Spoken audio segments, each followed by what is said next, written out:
उसकी ex girlfriend ने बर्बाद कर दी उसकी शादी। उसकी सास रखती है उसे नौकर बनाकर। उसकी बीवी करती है उससे नफरत।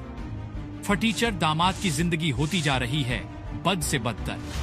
क्या हुआ ऐसा कि शहर के बड़े बड़े लोग हो गए मजबूर उसके पैरों में गिरने के लिए?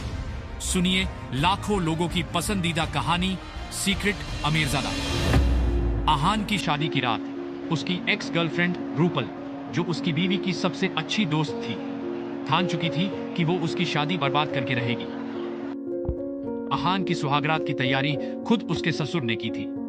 एक एक फूल अपने हाथों से चुनकर शहर की सबसे महंगी दुकान से मंगाए थे। एक गरीब दामाद के लिए भला कौन ऐसा कर सकता था? ये रूपल से बर्दाश्त नहीं हुआ और उसने सब कुछ तहस नहस कर दिया। लेकिन इतने से उसका मन नहीं भरा। उसने आहान के ससुराल वालों के मन में भी जहर घोल दिए कि उसने शनाया को बेवकूफ बनाकर उससे पैसे के लिए शादी की। आहान उस रात के बाद इतना सहमा कि अपनी सारी मर्दानगी ही खो बैठा। उसकी जान में जान आई जब रूपल पापा के पैसों से ट्रिप करने लंदन चली गई। पर जाते जाते ऐसा बीज बो गई कि ससुराल में हर दिन आहान के लिए जिल्लत भरा बन गया। आहान, हमारी हिम्मत कैसे हुई मेरी कार को छूने की? वो शनाया को बैंक जाना था इसीलिए। शनाया? माना कि वो हमारी बेटी है, लेकिन अब उसके पति तुम हो।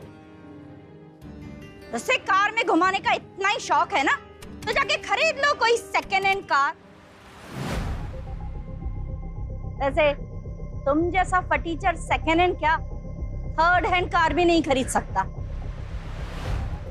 एक काम करो, रामू काका की साइकिल खरीद लो, उस पे घुमाते रहना अपनी पत्नी को।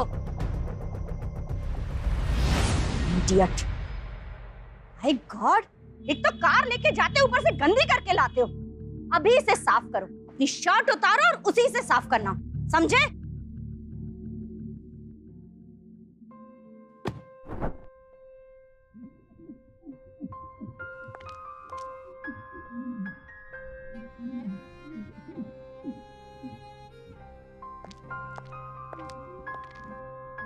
सुनो, मेरी दोस्त लंदन से आ रही, कार ड्राइव करके मुझे एयरपोर्ट ले चलो। वो मम्मी जी ने अपनी कार चलाने के लिए मना किया है। तो तुम कहीं से भी कार का इंतजाम करो, टैक्सी मंगवाओ, भीख मांगकर पैसे लाओ, पर मुझे एयरपोर्ट कार से ही जाना है।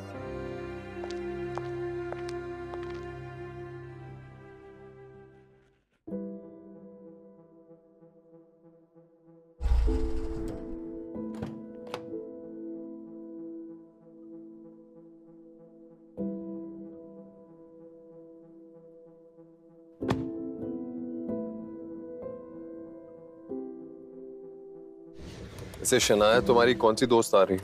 रूपल आ रही। ये बात सुन के आहान हक्का बक्का रह जाता है। 3 सालों से जिल्लत से भरी उसकी जिंदगी अब पूरी तरह नरक बनने वाली थी। Welcome back to India. I missed you. चल चल। या।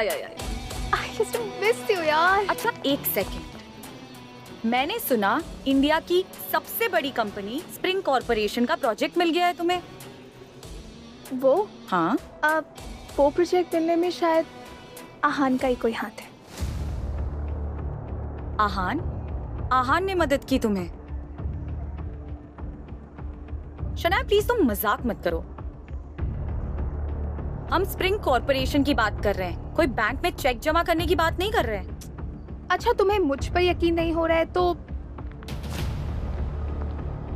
आहान से ही पूछ लो। अच्छा ये आहान है? ओह, तुम नहीं बताती तो मैं इसे तुम्हारा ड्राइवर समझ रही थी। अब क्या करेगा आहान?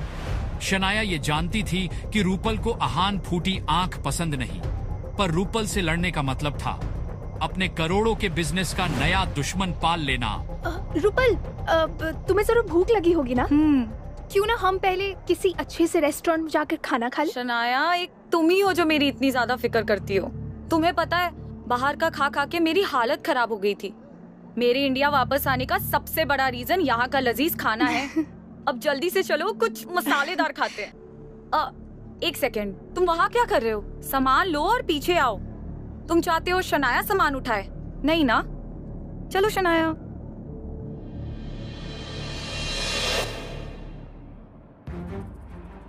शनाया, तुम्हारे पास खुद की गाड़ी नहीं है? तुम तो जानती हो ना मेरे पास ड्राइविंग लाइसेंस नहीं है, सो। और आहान, तुम्हारा क्या? तुम्हारे पास खुद की कार नहीं है? नहीं, मैं कार अफोर्ड नहीं कर सकता। अब चलो भी। आहान को फिर नीचा दिखाने के लिए रूपल ने शहर का सबसे महंगा होटल चुना। लिसन, मैं और शनाया अंदर जा रहे हैं, तुम मेरा सामान लेके पीछे से आओ, ओके? Let's go Shanaya.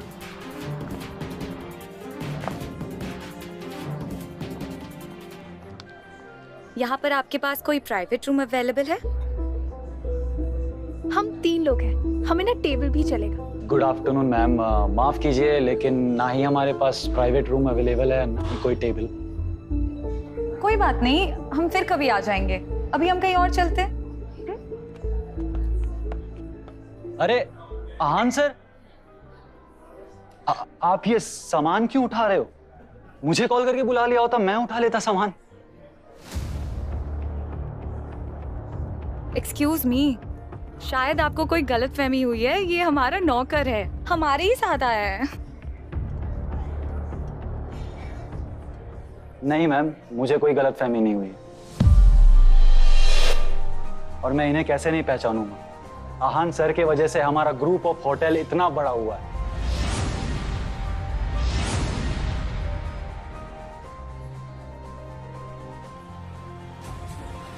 और आपको प्राइवेट रूम चाहिए था ना? हाँ, प्राइवेट रूम तो चाहिए था, पर आप ही ने कहा ना कि रूम एंड टेबल अवेलेबल नहीं है। आप आहान सर के साथ हो, प्राइवेट रूम क्या, यहाँ का वैली व्यू का सबसे लग्जरी स्वीट आपको मिल जाएगा। आप बस रूम चूज कीजिए। ये बात सुनते ही रूपल के होश उड़ जाते हैं। शनाया भी चौंक उठती है। आखिर एक गरीब फटीचर की इतनी पहुंच कैसे हुई? आखिर कौन था आहान और क्या था उसका राज? और किस इरादे से उसने की थी शनाया से शादी? जानने के लिए आज ही डाउनलोड करें पॉकेट FM ऐप।